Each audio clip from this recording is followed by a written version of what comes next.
Good evening, and welcome to Sunday's Short Stories After 8. My name is Ben Wistenberg, and sorry, you wouldn't know that this is coming out late because it's Saturday afternoon, and usually I do this like a Wednesday or a Thursday, but we were sick this week, and this is as good as it's going to get. My voice is much better now, at least I can talk. So, this is a new story, and it's called The Truth of Who We Are. It's an interesting story, in my opinion, but what do I know, right? It's all based on a story that I heard on the radio once upon a time, a few years back while I was at work, and it's about the Beethoven kiss. Some of you probably have heard about it, and some of you probably haven't, but the Beethoven kiss is a kiss that Beethoven gave to a young Franz Liszt when he was a child prodigy of about 11 or 12 years old, and his teacher, came over to see Beethoven, who had taught him. I'm sorry, I can't remember the guy's name, whatever. And he wanted Beethoven to listen to his new protege, his child prodigy protege. And Beethoven's like, no, don't want nothing to do with it. Like, don't even bother me. And so finally he said, okay, I'll listen to him. And so then when he listened to him, he was so impressed that he walked over to him and gave him a kiss on the top of the head and said, like, and you're going to be the most famous man in the world, and you take this with you, and kissed him on the forehead. And so then Franz Liszt had a child prodigy student when he was older, and he gave that child a kiss on the head and said, this is from Beethoven, take it with you.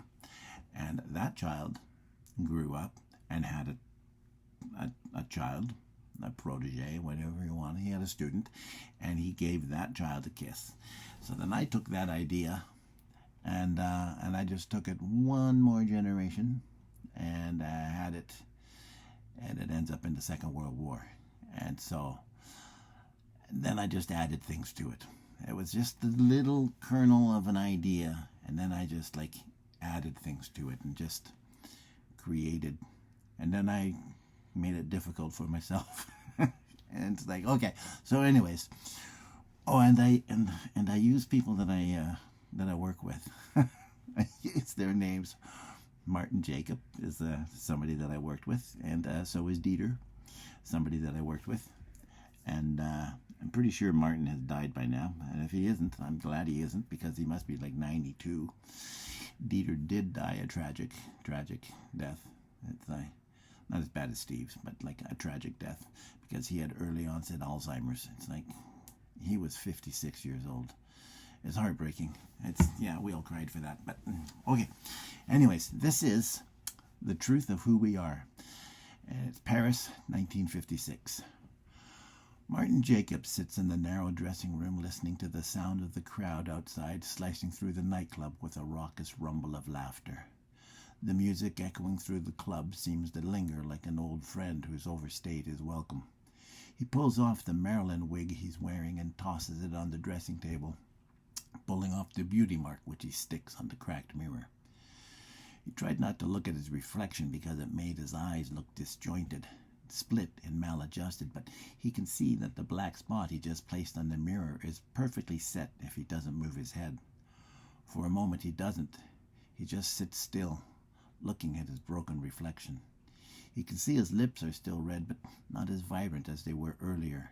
His cheeks look faded, the rouge is streaked with sweat, and he hesitates for just one more moment before he picks up the rag and begins scraping at the makeup. He knows he isn't the same handsome man he was in his youth. At 53, he accepts this. He can see reappearing lines that betray his age as he cleans the pancake makeup off his face. The war years were hard, not just for him, but for everyone. I'm left with nothing but memories, he thinks, looking down at the numbers tattooed on the inside of his forearm. He knows that memories are something men like him try to forget, or not being able to forget, at least hide. There's no hiding from that past, though, is there? He picks up his battered package of cigarettes from the dressing table. He lights a cigarette and sits back, blowing the smoke up at the water-stained ceiling. Maybe, if there were more than just the span of his own lifetime separating his past from his present, he thinks, maybe, if somehow miraculously, he was already at the end of his life, that he'd already run the race, done the course, and did the deed, then maybe the memories wouldn't seem so final, so complete. Maybe he might even be lucky enough to lose a few of those memories along the way. A rare thought, he thinks, but one he's willing to hold on to. He hears the crowd outside again, hears the music, hears the cheering, even the catcalls, and sits forward in his chair. He puts the cigarette down and once again picks up the rag and starts to clean his face. But he sees the tattoo again and pauses. He stares at it. He remembers how once he thought he'd visit a tattoo parlor and have the numbers covered. The artist refused, though, showing Martin his own numbers. The man offered to ink a Star of David under the tattoo, but Martin declined, telling the man not everyone who survived the camps was a Jew. He left it at that. There was no need for him to explain himself. Having the numbers on my flesh is explanation enough. He picks up his cigarette, takes a deep drag, and blows the smoke up at the ceiling again.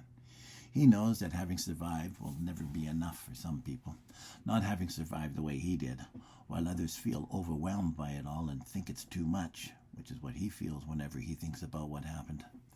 He wonders if it's guilt he feels for not having suffered enough in their eyes. Is that what they call survivor guilt?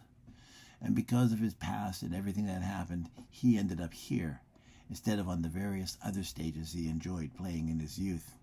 He played on stages in Berlin, Hamburg, and Munich, in London, Amsterdam, and even Madrid. Now, instead of playing for a select audience of aristocratic snobs full of their pretentious opinions and their bloviated speechifying, he finds himself in a Paris nightclub, playing for a room full of foreigners, homos, lesbians, and sexual deviants. They've come to watch raucous sex shows while he plays Chopin on the piano, dressed like Marilyn Monroe. I let this happen to myself. Could he have ever imagined himself here when he was still that young piano-playing protege in Germany? Unlikely. He catches his reflection in the mirror and hesitates. It's almost as if he can see his younger self. The crack in the mirror runs down the center of his face, and he tells himself there's nothing left of that life now. Not even his memory of the Beethoven kiss, he thinks. Now, it's nothing more than a memory that's been handed down through generations and just as quickly forgotten. He realizes that it's the loss of his former life and everything it had to offer that hurt the most. Or is it losing Dieter? There are times when he thinks his life itself is a betrayal.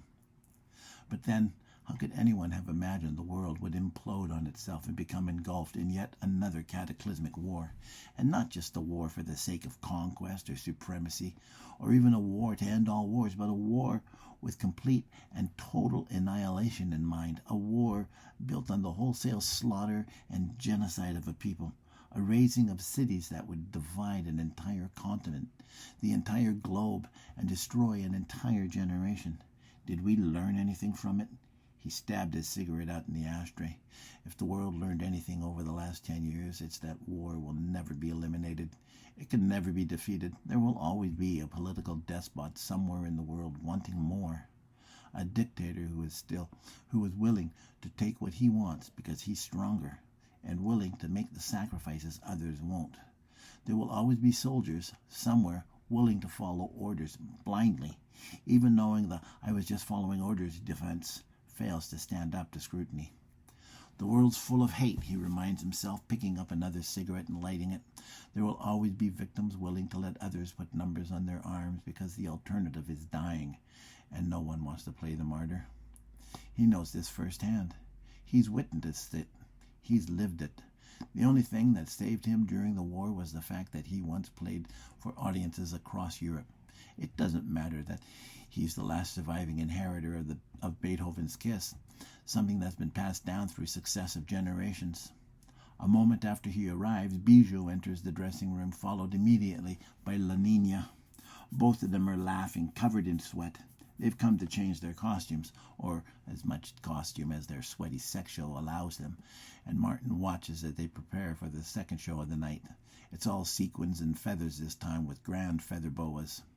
It promises to be a long night, Martin thinks, as he prepares for the next set and begins applying fresh makeup. He picks the wig up and puts it on, reaching for the beauty mark, and notices Bijou watching him. "What are you looking at, you saucy little minx?" he says. I was just trying to imagine myself as a washed-up, aging queen, Bijou laughs. I couldn't. Oh, darling, you're so mean, Lavinia says with a laugh. I'm not saying you're wrong, just mean. Okay, there you go. I've set it up. And there you go. He's a concentration camp survivor, obviously. And working in the sex show, obviously.